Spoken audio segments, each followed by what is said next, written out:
¿Qué onda? Thanks for watching Doing Life with Jenny. If you're new here, I'm from St. Louis in the USA, and I just moved to Mexico, to the state of Hidalgo.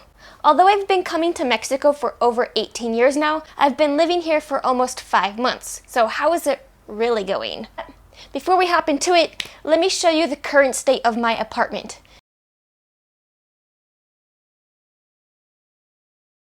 I was supposed to move into my house on October 1st. If you're new, I'm building here.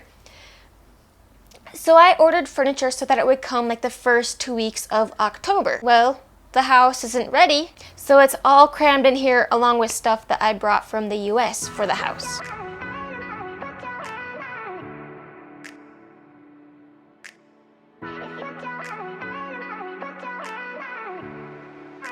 Sorry, I know it's probably a little dark in the video, but it's the evening and I barely have any windows in here. I do have the door open to help. It is what it is. If I'm distracted, it's because I see dogs walking by. Like I said, I have the door open to try and get some more light in here. So where do we start?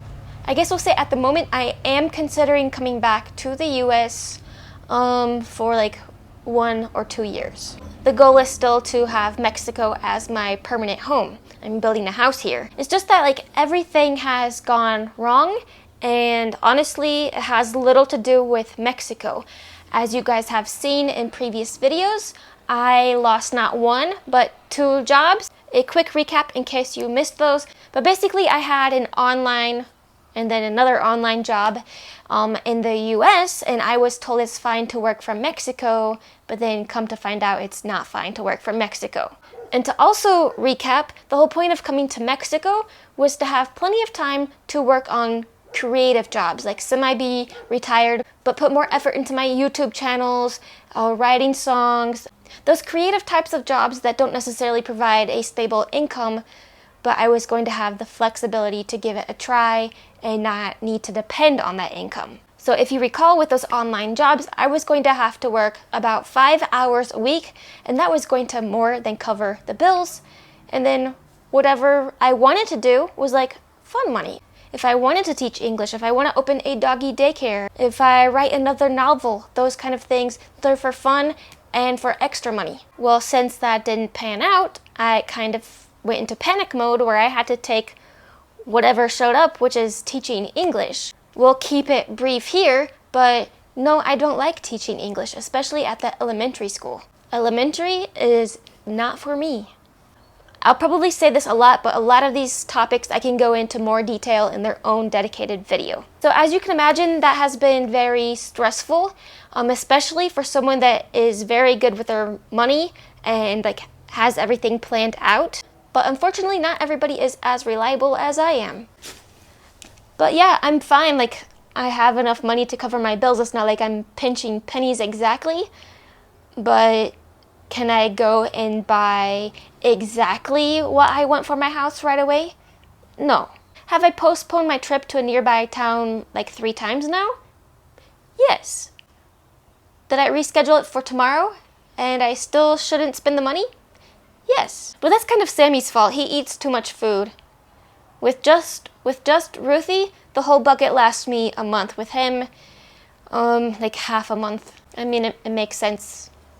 2 dogs go through twice as much, but he's a big boy. He likes to eat. So not only did we have the losing the job issue, shortly after I saw just how much over budget the architect is going. Like, I anticipated going a little over budget because things have been strung out because of the land dispute, and everything always ends up being just a little bit more expensive than planned. It's just how life is. But when I told him, hey, I spent all of the money allotted for the house and you guys aren't finished, can you show me the budget? Oh, it's because this isn't included and this isn't included. As you saw in the last video or 2 videos ago, I knew the kitchen wasn't included, but it's like $2,000, maybe $3,000 at the most for a kitchen here. We're not talking $2,000 or $3,000 over budget. We're talking a lot of money. And it's not like he was being secretive or anything. Like, they've been wonderful. He's actually a very good friend of mine. But things are just different here. I don't know what I don't know. So honestly, I had to touch some savings that I was not that comfortable touching. If I were to have to touch any more savings, then most definitely I will be coming back to the US. But I think at the moment everything is panning out. And honestly, I could take on more English students if I wanted to, but at the moment I just feel a little, not stressed out necessarily, but like I'm kind of in limbo waiting for the move to the house. So I don't want to overdo it. Like, I'm making enough at the moment. Once I get settled into the house, then we'll kind of reevaluate how much time I have. Because it's not like I'm spending a lot of time actually teaching. A lot of the time is actually in the prep work. If you're a teacher, you know exactly what I mean. I guess we'll keep rolling with the negatives and then we'll end on a positive note. I have also experienced a little bit of corruption / frustration in, like, what shall we call it? Like, processes. For example, trying to get the electricity hooked up to my house. I have been on the phone with them and or gone to the office 4 times now. And that's just how it is here. I knew that before I moved here. You saw my video about opening a bank account here. I think I ended up going to the bank 5 times before I got that account opened. It is what it is. The very frustrating thing was trying to get the water. Now, this is something I did not know, because why would I know it if I've never bought or built a house here before? But basically, to get your water hooked up here, at least in my neck of the woods, you need a letter from, it's not the mayor, it's like more specific. It's like the mayor of your neighborhood, not even the city of your neighborhood. Well, it costs to get that letter, and it depends on how much money he thinks he can get out of you, because you're a foreigner, or he sees you have a nice house, or he sees you own several businesses. But it also has to do with if you have cooperated with the community, meaning you pay for stuff the government should be paying for. Like if you want a speed bump in your road, if you want street lights on your street, if you want the street paved. Apparently those things come from the people that live in the neighborhood. Okay? The thing is, I participated in those things. I chipped in money with the neighbors to put the street lights for our road. I chipped in money with the neighbors to put the drain. But I didn't know, like, that's how it actually is. I thought we just did it to not have to wait around on the city to do it for us. Because if they were doing it, who knows how long it would take. But apparently either way, it ends up coming out of our pocket. So I asked the neighbor, like, then what is the tax money going for? And she just kind of goes. So basically I still ended up paying an arm and a leg to get that letter from what's called the delegate. Not as much as he wanted to charge me, but it was still expensive, 3,000 pesos, which is about $150.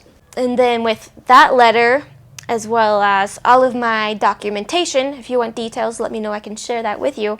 I had to go to the water department and pay 2,400 pesos, which is about $120, which is very expensive, especially in Mexico.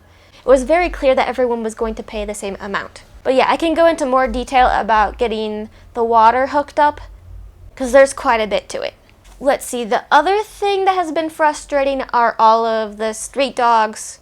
We already made a video on that, but let's just say it's coming to the point where I can't even take Ruthie and Sammy. Well, I can take Ruthie.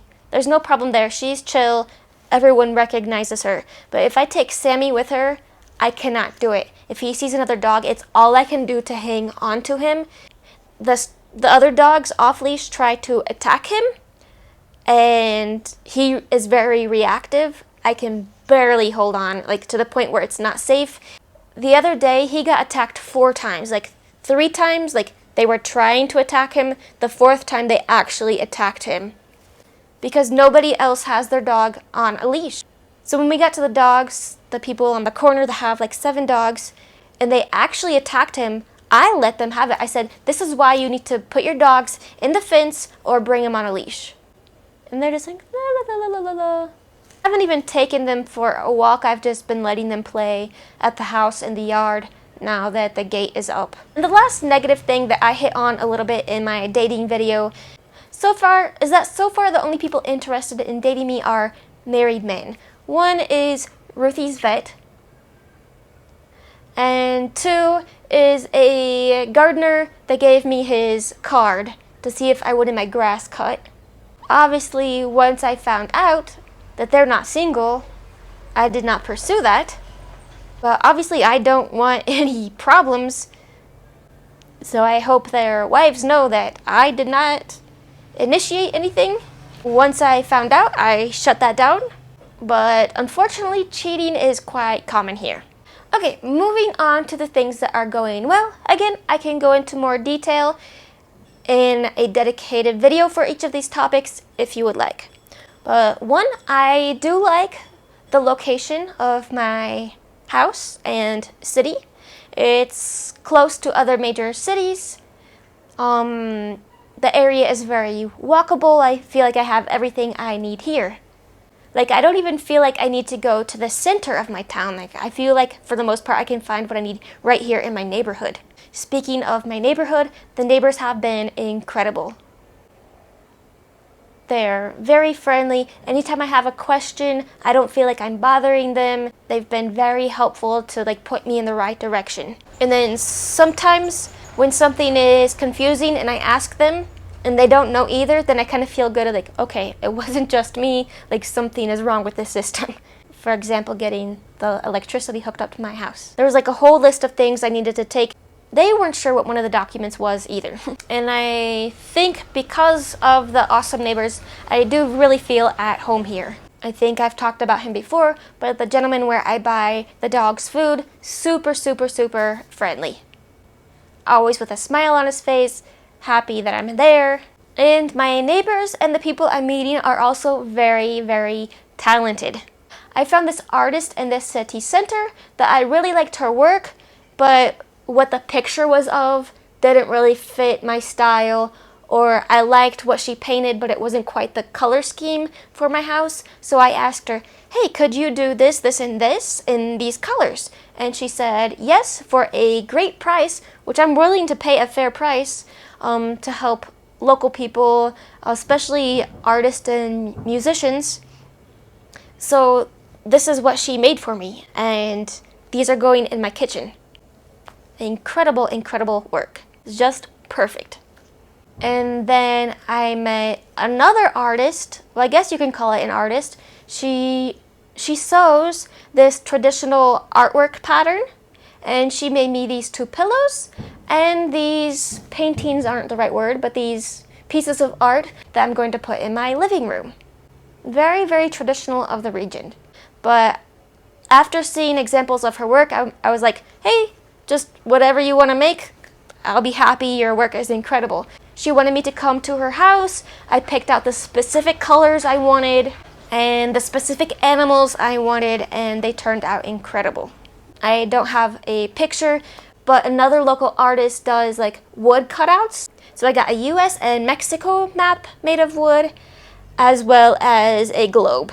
I'll show you whenever I do like the final house tour with all of the furniture and decor. So it's been neat supporting the local artist and just like learning which neighbors do what. For example, the lady that cut my hair for only 50 pesos, which is about $2.50. Her son has like a computer repair shop, but he fixed not one but both of my computers when I was desperate because the main computer and the backup crapped out at the same time.